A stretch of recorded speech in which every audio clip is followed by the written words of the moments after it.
想象你的大脑是一片正在经历狂风暴雨的汪洋，怒火、焦虑与恐惧如同翻滚的巨浪，试图吞噬一切。在神经科学中，这被称为杏仁核劫持 （amygdala hijack）。神经递质的洪水瞬间淹没了理智，大脑的古老生存机制完全接管了你的意识。当风暴来临时，大多数人会与之融为一体，认为我就是那股愤怒。这正是痛苦的根源，我们将自己等同于大脑的化学反应。这就是意识解耦 （decoupling） 的必要性。它是将观察者与被观察的对象彻底剥离的高级认知操作。如同量子力学中的观察者效应，当你开始观察系统，系统的状态就会坍缩并改变。你的觉知正是改变情绪量子态的钥匙。此时，你的预设脑区网络 DMN 正在疯狂编织受害者的叙事，试图用逻辑来合理化这场狂怒。但真正的你不参与这场戏剧，你退到了认知空间的后台，看着大脑在舞台上声嘶力竭的表演。感受到情绪与成为那个情绪是两种截然不同的维度。解耦就是斩断这两者之间的认同纽带。随着每一次的静静观察，你正在重塑大脑的神经可塑性，削弱杏仁核对你的控制权。你从一个被动反应的生物机器进化成了冷静的、不受干扰的宇宙见证者。将情绪的瀑布视为纯粹的能量现象，它没有善恶，只有起伏的波浪。当狂怒升起，观察身体的躯体标记 somatic markers， 心跳的加速、肌肉的紧绷、呼吸的急促，把它们当作仪表板上的数据。禅宗讲究如镜之空，镜子映照出烈火，但镜子本身不会被燃烧。真正的你就是那面不生不灭的明镜。边缘系统的怒火只是一段几百万年前为了在丛林中生存而写下的古老程式码。你不需要与这段程式码认同，你可以看着它运行，然后平静地按下略过的按钮。正如维克多·弗兰克所言，在刺激与反应之间有一个空间，解耦的最高境界就是无限扩展这个神圣的空间。在这个空间里，你正在培育你的后设觉知 （meta-awareness）。你看见自己在生气，但你不是生气本身。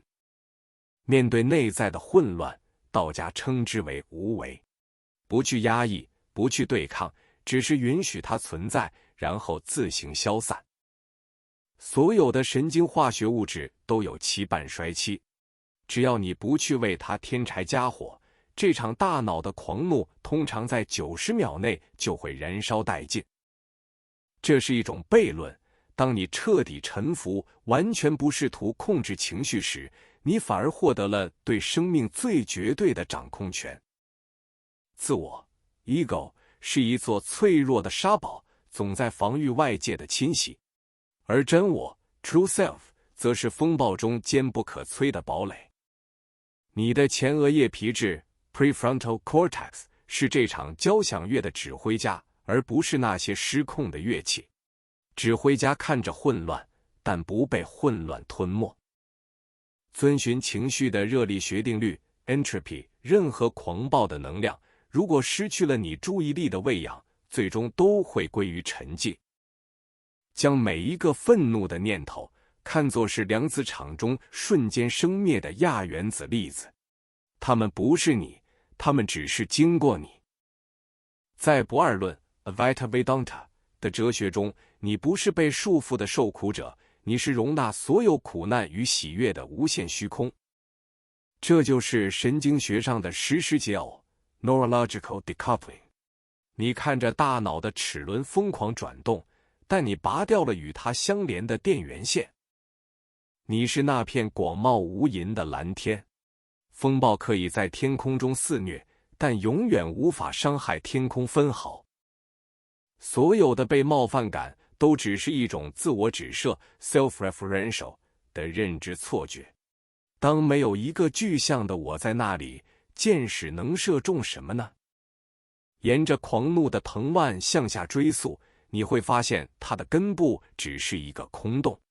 所有的情绪本质上都是对虚无的恐惧。当你看透了这层幻象，你便确立了内在背景的绝对主权 （sovereignty）。你即是那不可动摇的静默。解耦不是扼杀情绪，而是像炼金术士一样，将狂暴的动能转化为深刻的觉察力。你不再是被情绪驱使的奴隶，而是站在高处，汲取这股能量来照亮内在的黑暗角落。大脑的镜像神经元会试图将内在的混乱投射到外部世界，寻找代罪羔羊。但你识破了这个剧本。在神经语言的框架中，你将我很愤怒重新编码为我观察到我的身体正在经历愤怒的化学反应。这就是心理韧性 （psychological resilience） 的最高境界，不是坚硬如石，而是透彻如空。当你不予认同，你就从情绪的漩涡中夺回了认知带宽 （cognitive bandwidth）。你的视野从隧道视觉恢复成全景的清晰。所有的精神内耗都具有全息 （holographic） 的本质。当你不再为幻象提供光源，幻象便会自行瓦解。即便在混乱的核心，你的脑波也能逐渐同步进入阿尔法 （alpha） 与西塔 （theta） 的深层平静状态。内在的喋喋不休终于停止，大脑的狂怒耗尽了它的燃料，只留下纯粹的、不带评判的觉知。这就是终极的自由。你摆脱了心理引力的束缚，成为了那个永远在后台静静微笑的旁观者。夜幕低垂，是时候将这份解耦的觉知带入深沉的修复性睡眠之中，让白天残留的情绪回音如同青烟般从你的神经网络中缓缓散去。感受大脑化学物质的交替，皮质醇的警觉已经退却，褪黑激素与催产素的温柔海浪正轻抚着你的意识边缘。预设脑区网络 DMN 的喧嚣完全静默，脑波逐渐沉降至缓慢而深邃的德尔塔 Delta 波。连那个观察者的角色现在也可以安心地放下了，将一切交还给浩瀚的宇宙虚空，进入禅宗所说的本来无一物的境界，没有念头，没有情绪，没有边界。你的身体现在只是一个完全放松的容器，轻盈地漂浮在无垠的平静之海。只剩下微细的呼吸，作为意识最后的锚点，引领你走向最深层的安息。自我的结构在黑夜中彻底消融，你不再是任何身份，你就是宁静本身。在这无边的寂静中，所有的喧嚣都已沉淀，大脑的狂风暴雨化为虚无，真正的你已然安息于星辰的怀抱，放下一切，进入深沉的安宁。我们在下一个充满觉知的早晨再见。